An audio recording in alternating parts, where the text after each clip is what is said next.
I know I'm not. Car's not in great shape, is it? Yeah, boy. All right, guys, see ya. All right, that was rough, but we're out. GTA Definitive Edition and Red Dead Online are cash cows. We're not getting GTA 6 for a long time. Actually, Junko, they already announced they're working on GTA 6. It'll probably be a couple of years, though. I wouldn't say a long time, but I'd say maybe like 2-3 years. That's probably reasonable to expect. I'll say one thing else, too. Definitive Edition is not a cash cow.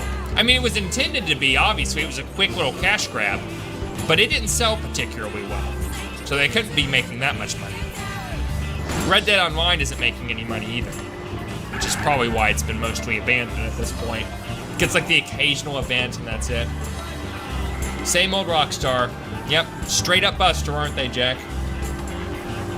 What kind of Italians have cowboy hats? Only in GTA. Well, I mean, I thought those were fedoras. Yeah, man, those were fedoras. Those weren't cowboy hats. I can see why you would think that, but no. Definitive Edition is a cash grab, not a cash cow. Exactly. Exactly. Okay, we mostly seem to get away without too much trouble. Well, no, here come the cops shooting at me. Idiots! Stop! Get in, CJ. Man, that is rough. We're like right where we needed to be too, and I'm almost dead. Literally a one-shot at this point. I could have just run over here, I guess, but I needed the protection of a car. That was rough, guys. We barely eked that one out. Hey, Carl, how'd it go? Not too shabby. Tell Woozy we'll be getting no more trouble with them counterfeit chips. Oh, that's it? You're just gonna drive off and crash your car? Oh, hey, nice! Lots of guns! Unlock all weapons! Sweet! We unlocked all the weapons now, ladies and gentlemen. Got a whole nother achievement. All right, $10,000, not bad. I'm gonna go over here and save real quick because obvious reasons, I dare say.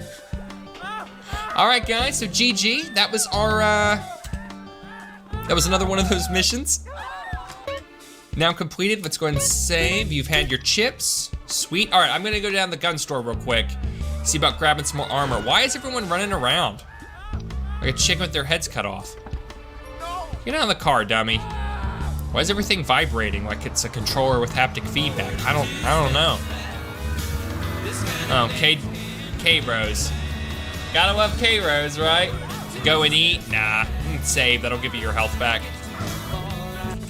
So I do need some armor though. If someone breathes on you, you're dead. Oh yeah, real close. GG, says Jincy. Thanks, man. New weapons available to buy. I bet it is. Legally on a gun. Yes, I can, but I want some armor for now. This is one of the cheaper stores to get armor. It's like $240 instead of $300. Unless I earned some sort of discount or something recently. I'm not sure. It could have been either or. Kirok says, Kes Gaming, good morning. What's up, Kirok? A good morning to you as well, sir. We're doing some San Andreas today, as you can see. All right, guys, so what time is it? It's like evening, perfect. All right, here's what we're gonna do. The one person we haven't been on a date with recently was Helena, mostly because she's really far away. So we're gonna drive over to her house real quick. Gonna go out with her. And then what? Wait a minute. I had a further thought process to that. Yeah, we're gonna go out on a date with her, make a night on the town. We're gonna do another quarry mission, maybe another race, and we need to grab 10 more horseshoes as well. And then we can do the next mission. So you can clearly see how I'm breaking it up.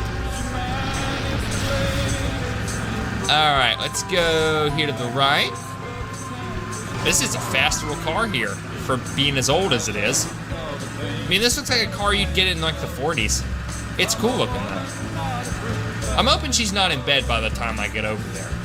I don't know, Helena stays up fairly late. It's only like 6 in the evening. Oh, wait a minute, no, I'm an idiot, I forgot. This is military time. This is 6 in the morning. Oh, I'm 10 different kinds of stupid, aren't I?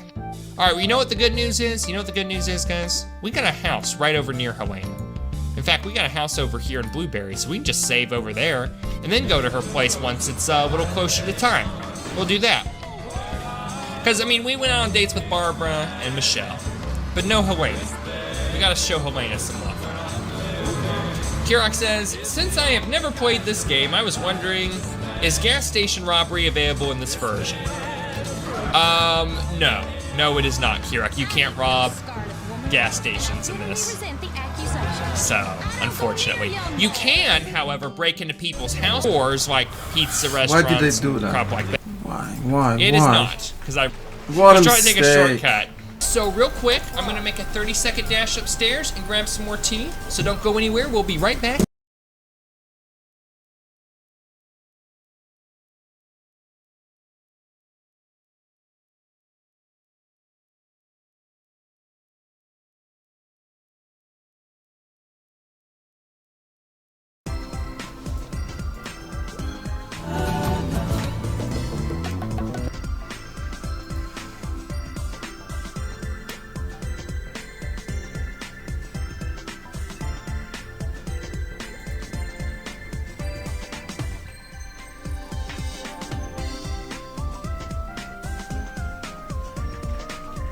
Oh no.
Outlaws would find themselves switching to a regular gun by level 90 once the Peacemaker becomes available. This was the first of the viable endgame gun choices for an outlaw, accompanied by the Concerto, which is a very rare and valuable trop. The Dragonfire revolver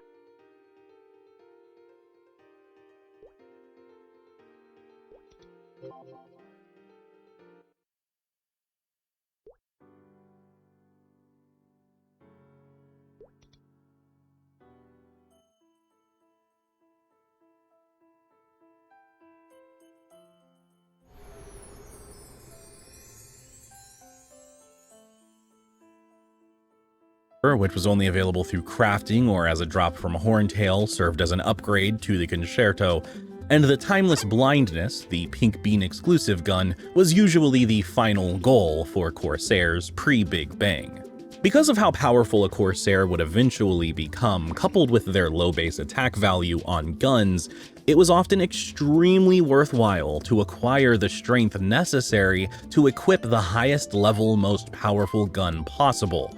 The attack gained from the higher level gun would usually offset the lack of dex that you would have to put into strength in order to equip it. It was possibly more worthwhile to pursue higher level weapons than on any other class in the game. Of course, there was also eventually the VIP gun, but the availability of this weapon was highly restrictive to its use. The third job levels also hold the final ammo types for an outlaw. the level 90 shiny bullets, and the level 110 eternal bullets. These are, in typical bullet fashion, just a small increase in damage, and they were widely available for relatively cheap due to their low demand and favorable drop spots. Galloperas, one of the most commonly trained on monsters in this era, and a monster that outlaws could farm very efficiently, dropped eternal bullets like candy.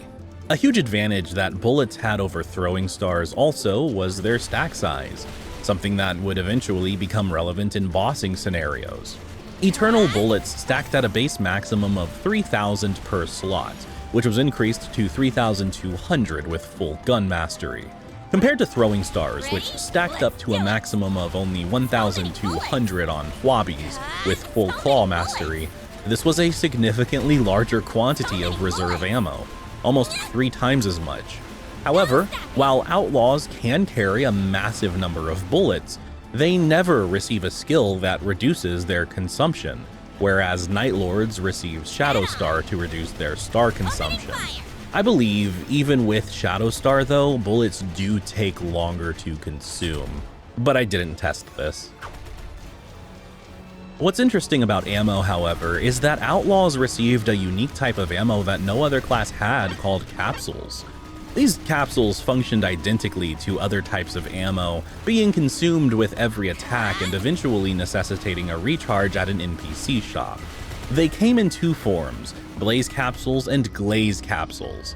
Blaze Capsules increased the elemental damage of Flamethrower and would only be consumed by that skill, and Glaze Capsules increased the elemental damage of Ice Splitter, again only being consumed when the outlaw would use that skill. These capsules increased the damage of these skills by a whopping 100%, so they were very much worth carrying around for an outlaw who was using these skills often.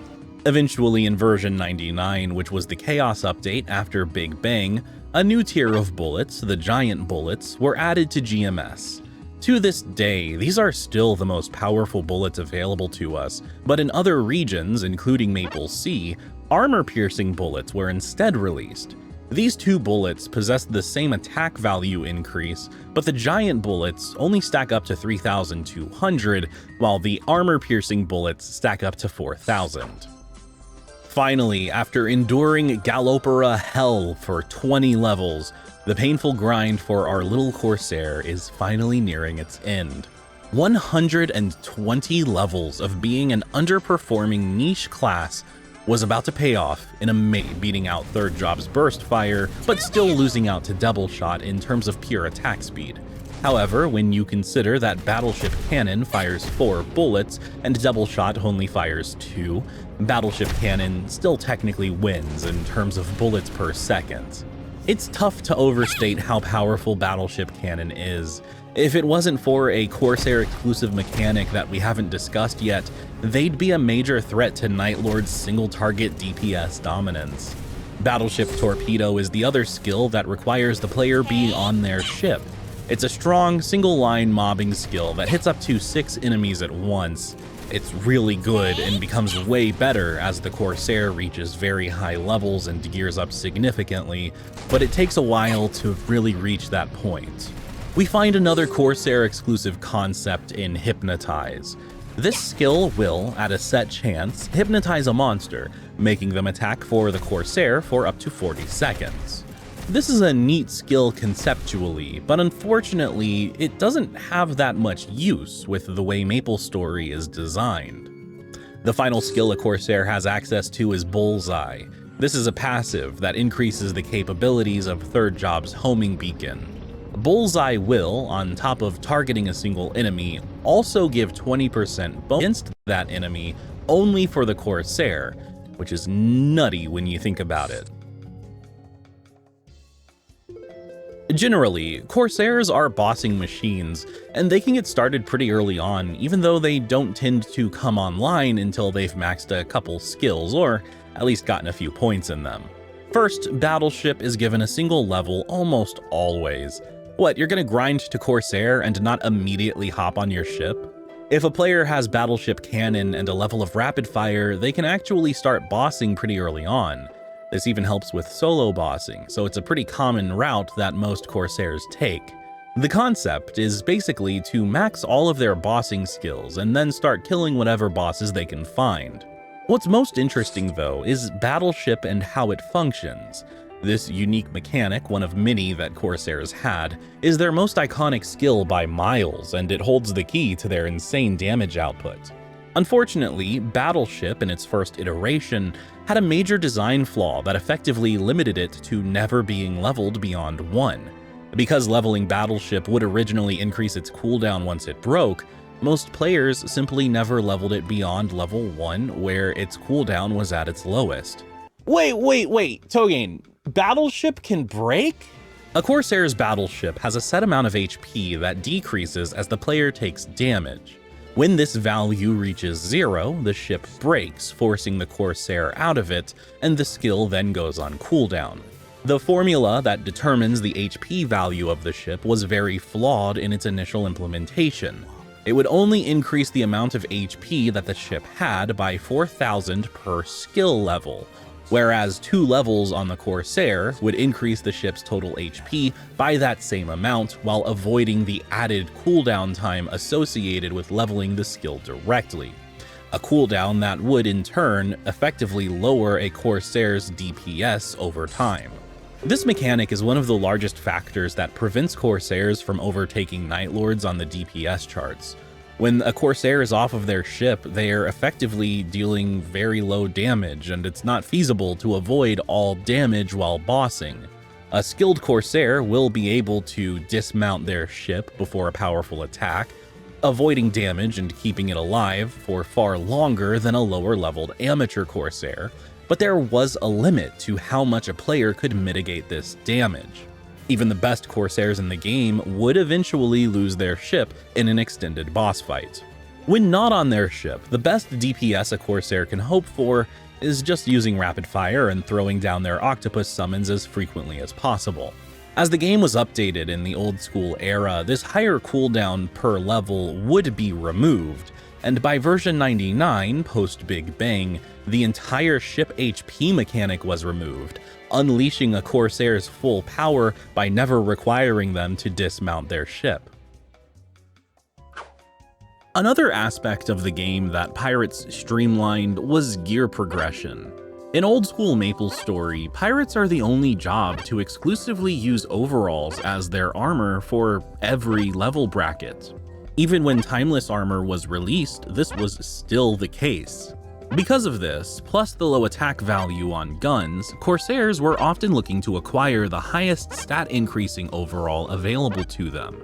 There was a sweet spot, which was usually the White Marquini that only required 90 strength and could easily contribute enough bonus strength for the Corsair to be able to reach the 120 that they needed to equip the Timeless Blindness, the highest level gun. Overalls beyond this point were not highly recommended, as the strength requirement was simply too high to justify their use.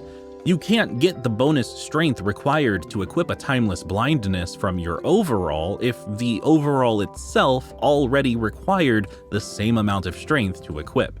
This is what we call redundant items. This means no fussing with tops and bottoms and attempting to min-max that setup. Corsair skills received perhaps more changes than any other class in the game during the late old school era.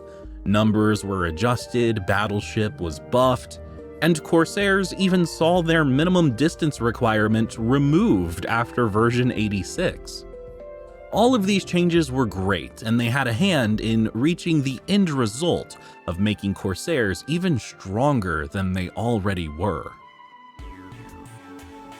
So, let me now discuss the age-old question that's burning in everyone's mind. How does a Corsair stack up against a Night Lord in terms of DPS? Well, interestingly, and perhaps unsurprisingly, depending on how familiar you are with old school MapleStory, Corsairs provide higher DPS under a variety of circumstances, theoretically.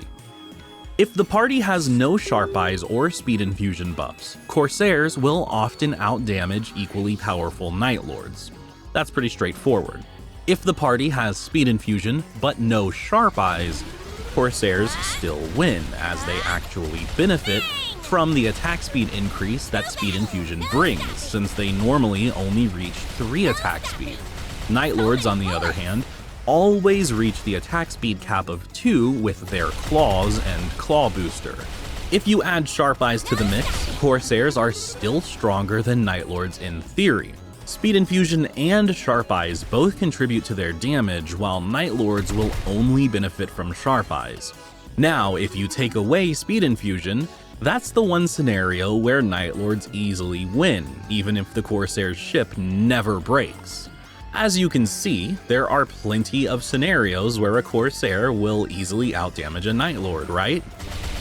The major issue with this theory is that the only scenario that you often find in old school MapleStory bossing is a party with an archer who has Sharp Eyes. Speed Infusion and Buccaneers as a whole are pretty niche and not frequently found in optimal party setups.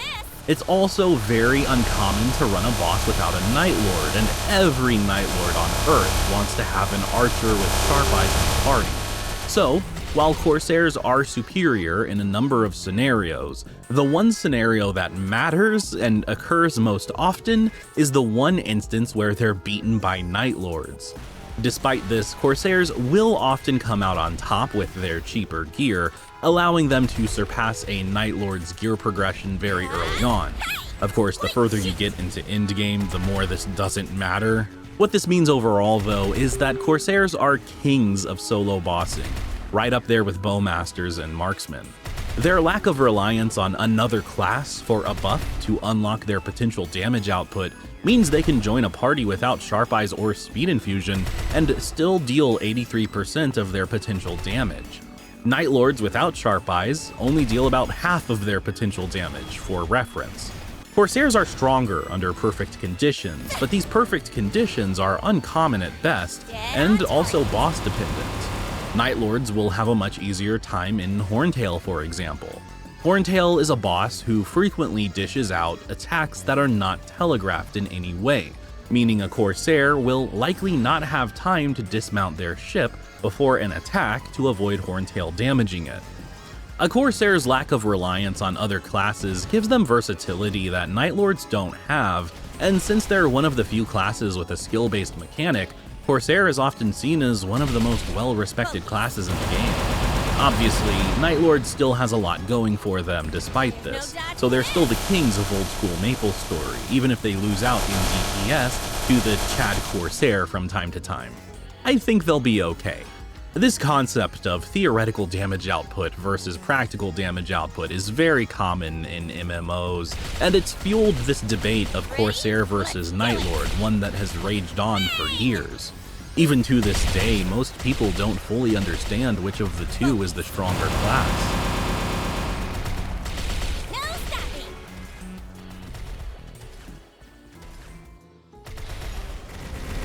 You go Night Lord if you want the easiest, safest route possible that almost...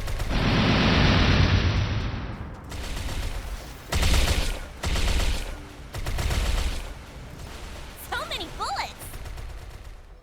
Hello, target. No stopping. Dead on target. Go, Nautilus!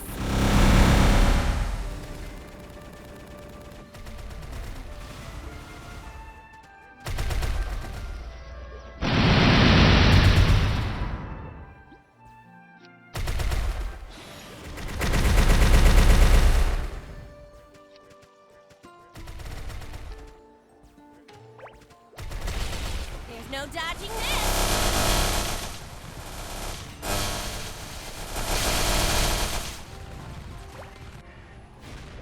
No stopping.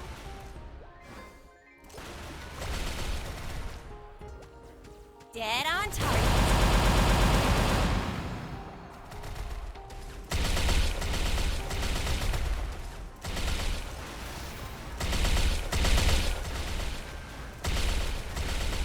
So many bullets! I'll lead. You follow.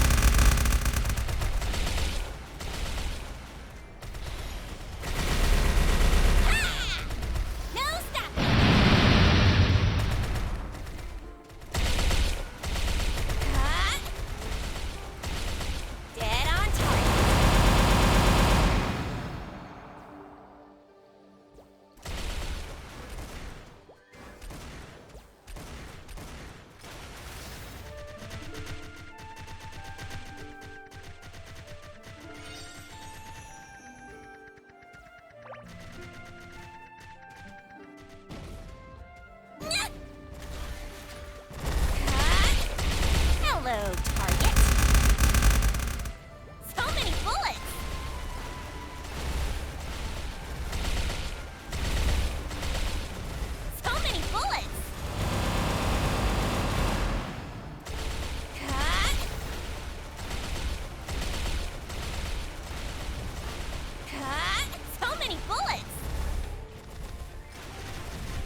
No dodging this.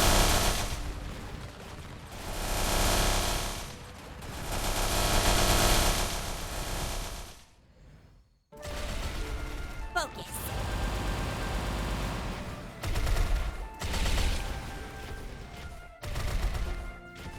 No stopping.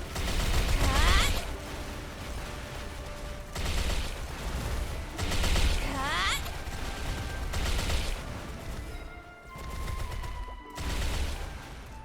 Hello, target. Go, Nautilus!